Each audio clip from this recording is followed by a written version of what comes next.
Mtazamaji, Waswahili wanasema hayawi hayawi sasa yamekuwa. Leo ni tarehe 1, siku ambayo tutakwenda kutizama mtanange wa watani wa jadi kati ya Simba pamoja na Yanga katika dimba la New Amani Complex.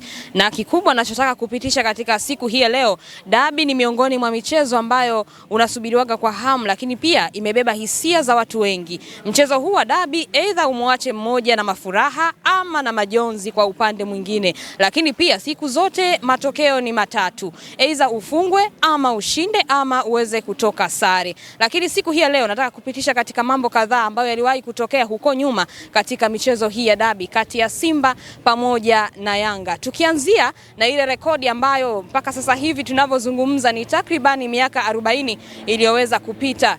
Tunakwenda kumzungumzia King Kibaden, miongoni mwa wachezaji ambao wenyewe ni mchezaji pekee ambaye ameweza kufunga hat-trick katika dabi, ambapo katika mchezo huo Simba alimfunga Yanga mabao 6-0. King Kibaden amefanya hiyo rekodi. Mpaka sasa hakuna mchezaji yoyote ambaye ameweza kufunga hat-trick katika dabi. Lakini pia nataka nikupitishe katika sare ambazo ziliwahi kutokea za moto kabisa.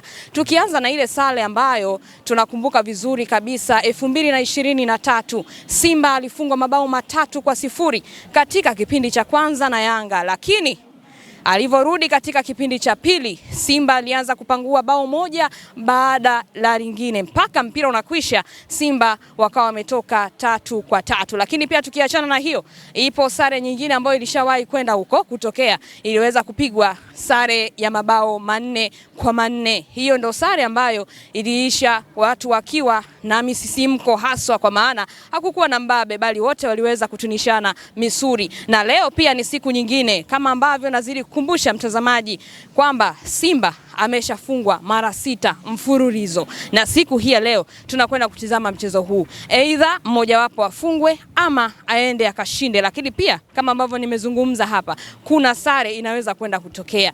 Je, nini ambacho kitaendelea kutokea? Kikubwa kabisa uendelee kusalia katika channel yetu ambayo tunakuletea matukio kila siku ya kimichezo 24/7 Media. Hakikisha una subscribe YouTube channel yetu, lakini pia usiache kushare, usiache kulike pamoja na kucomment. Bonyeza maandishi yaliyoandikwa subscribe, kisha turn on notification kwa kubonyeza alama ya kengele. Sisi tunakuripotia moja kwa moja kutokea dimba la Amani Complex. Tukutane saa 2:15 usiku. Klabu ya Simba na Yanga tupo hapa, tumesheheni hapa Unguja, na lengo ni kuja tu kuipa thamani na heshima dabi ya Kariakoo ambayo kwa sasa ndio dabi namba 4 kwa ubora barani Afrika. Makofi mengi.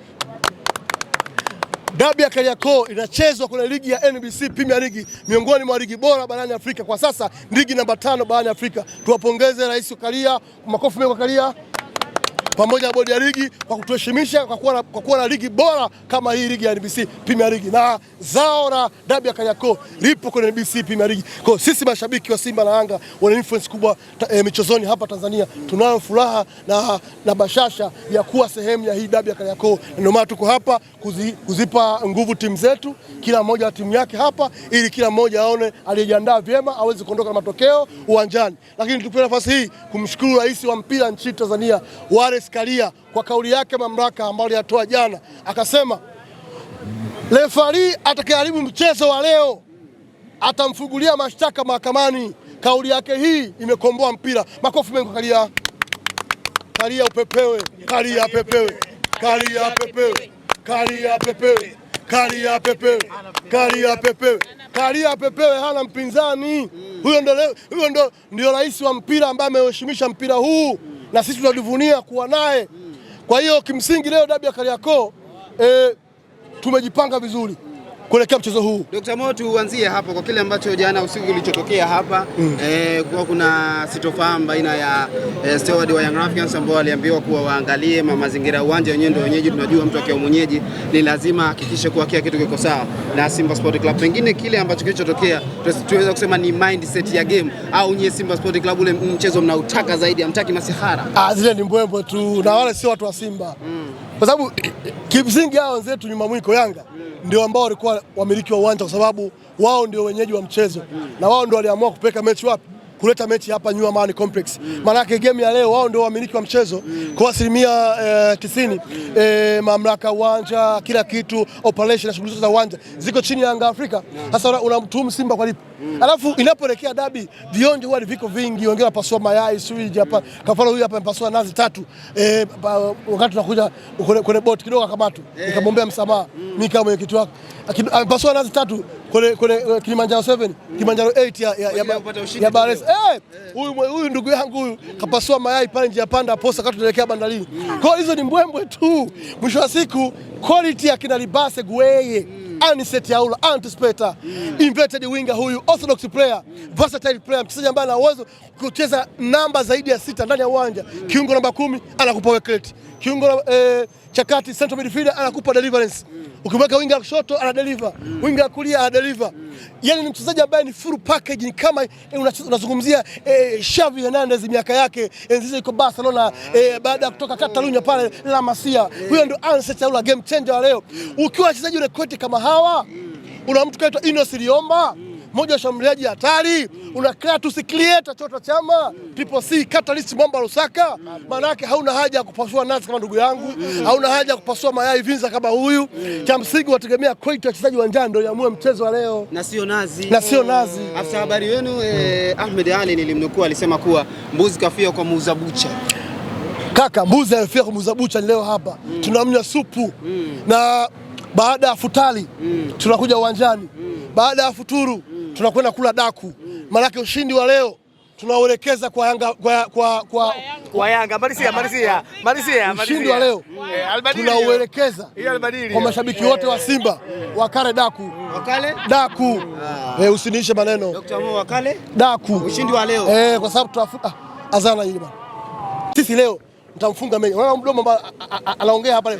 Nataka leo aondoke amerowana. Meja mnamsikia daktari? A few moment later ndio atakuja baadaye. Yaani huyu ndio mtu anayeongoza kwa kutoa boko kwenye kuzungumza na Yanga Media. Umeelewa? Yeye anajua anachokizungumza. Amekuja hapa kwa ajili ya kuangalau timu yao hiyo ina watu wa kushangilia.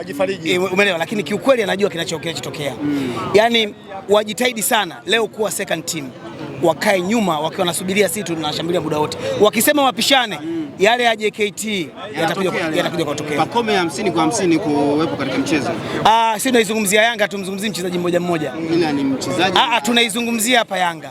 Mchezaji yoyote leo atakayopata nafasi, kwa sababu hata wewe hujui first 11 hujui nani atakayepangwa. Kwa hiyo mimi kama mimi nitaizungumzia timu ya Yanga kwamba inakwenda kuleta ushindi leo. Swala la mchezaji mmoja hapana. Siwezi kujua kwamba Yanga kama Yanga yoyote atakayepata nafasi atakiwasha. Ndio mimi ninachojua kwa sababu sisi hatuchezi binafsi kama wao. Wao atamzungumzia sio Libase Gaye, atamzungumzia sio nani yule na atazungumza hivi, lakini sisi tunaizungumzia timu. Yanga tunacheza kitimu, hawa wanacheza binafsi, individual skills. Yes. Dr. Mo, Simba Sport Club mmekuwa mnaruhusu sana magoli kipindi cha pili.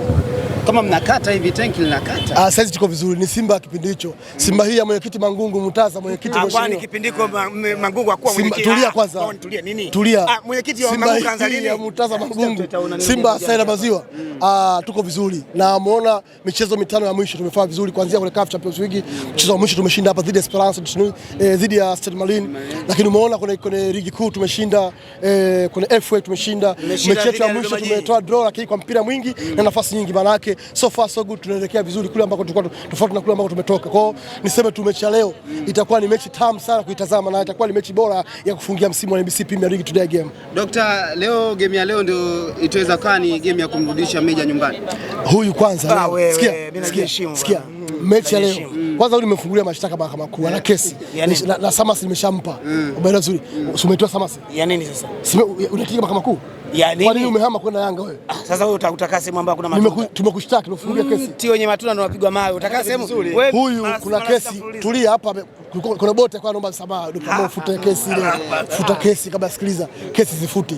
Unaweza kwa hiyo kimsingi ana stress za kesi, ana stress za dabi ya leo. Kwa huyu tukimfunga kwanza atatembea juu ya maji kule Dar es Salaam. Hawezi kupanda boti. Atapita juu ya maji huyu leo.